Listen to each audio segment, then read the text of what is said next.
Jioni, Satingi aliporudi nyumbani, alimkuta Biti Mainda akimsubiri kama kawaida.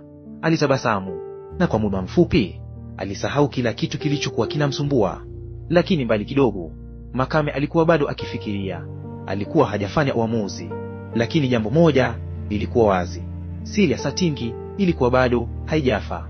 Ilikuwa imelala tu, na siku ambayo ingeibuka tena ingejaribu kila kitu ambacho Satingi na Biti Mainda walikuwa wameanza kujenga. Mwisho wa sura 10. Karibu Alama Studio, simulizi zenye hisia, mafunzo na msisimko. Tuanze. Sura ya 11. Kivuli cha zamani. Asubuhi nyingine ilifika katika kijiji cha Kiboje.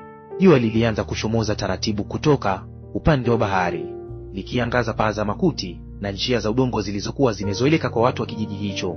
Ndani ya nyumba ndogo ya Satingi na Biti Mainda, maisha yalianza kama kawaida. Biti Mainda alikuwa ameamka mapema. Alikuwa akifagia mbele ya nyumba, huku akisikiliza sauti za ndege na upepo wa bahari uliokuwa ukifuma taratibu. Kila siku iliyopita alizidi kuizoea nyumba ile. Mwanzoni aliiona kama sehemu ya ajabu, lakini sasa ilikuwa mahali alipokuwa anaita nyumbani. Alitazama kuta za udongo, alitazama mkeka wao wa zamani, alitazama vyombo vichache walivyokuwa navyo, kisha akatabasamu, kwa sababu alijua furaha haikuwa kwenye ukubwa wa nyumba, ilikuwa kwenye mtu anayekusubiri ndani yake. Muda mfupi baadaye, Satingi alitoka nje akiwa tayari kwenda kazini. Biti Mainda akamwangalia. Satingi, naam, usisahau kula kabla hujaondoka. Satingi akatabasamu. Siku hizi umekuwa kama mama yangu. Biti Mainda akacheka kidogo. Hapana, nataka tu usijichoshe sana. Satingi akamtazama kwa muda. Maneno madogo kama hayo kwake yalikuwa na maana kubwa, kwa sababu kwa miaka mingi hakukuwa na mtu aliyekuwa akimjali kwa namna hiyo. Aliinua baiskeli yake na kuanza safari kuelekea sehemu yake ya kazi. Lakini moyoni mwake kulikuwa na jambo moja: alitaka kubadilika.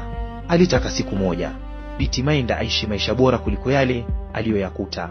Wakati huo huo, upande mwingine wa kijiji, Makame alikuwa amekaa kimya chini ya kivuli cha mti mkubwa. Macho yake yalikuwa yakitazama mbali. Alikuwa akifikiria mtu mmoja tu, Satingi. Kwa watu wengi wa Kiboje, Satingi alikuwa fundi wa baiskeli, mwanaume mpole, mtu anayeheshimika. Lakini Makame alijua kwamba nyuma ya maisha hayo kulikuwa na ukurasa ambao watu wengi hawakuuona. Alijua siku ambazo Satingi alikuwa akipambana na maisha.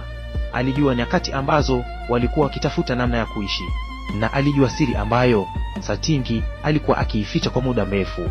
Lakini kwa nini aliamua kukaa kimya? Hilo ndilo swali lililokuwa moyoni mwa Makame. Miaka iliyopita, kabla Biti Mainda hajafika Kiboje, Satingi alikuwa akiishi maisha magumu zaidi. Alikuwa amechoka kupambana na umasikini. Alikuwa akitafuta njia ya kusimama tena. Na katika kipindi hicho kigumu, Makame alikuwa mmoja wa watu waliokuwa karibu naye. Walikuwa wamepitia nyakati ambazo watu wengine hawakuzijua. Walikuwa wamezungumza kuhusu maisha. Walikuwa wamegawana mawazo ya namna ya kuendelea mbele. Lakini kulikuwa na jambo moja lililounganisha historia yao, jambo ambalo mpaka leo lilikuwa bado halijasahaulika. Makame alinyamaza kwa muda, kisha akajiambia kimya kimya, Satingi, umeanza kukurasa mpya wa maisha. Lakini je, unaweza kweli kuusahau ule wa zamani? Jioni ilipofika, Satingi alirudi nyumbani. Alikuta Biti Mainda akimsubiri kama kawaida. Alitabasamu, lakini kabla hajafika mlangoni, mtu mmoja alisimama mbele yake. Ilikuwa ni Makame. Wote wawili walitazamana kwa muda mrefu. Hakuna aliyesema neno, kwa sababu wakati mwingine macho yanaweza kusema mambo ambayo midomo haiwezi. Baada ya muda mrefu wa ukimya, walikuwa wamesimama tena uso kwa uso, na wote walijua mazungumzo yao yangefungua mlango wa maisha yao ya zamani.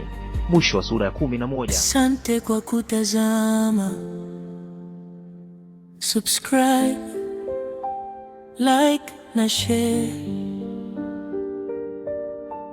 Tukutane kwenye episode inayofuata. Alama Studio, simulizi hisia.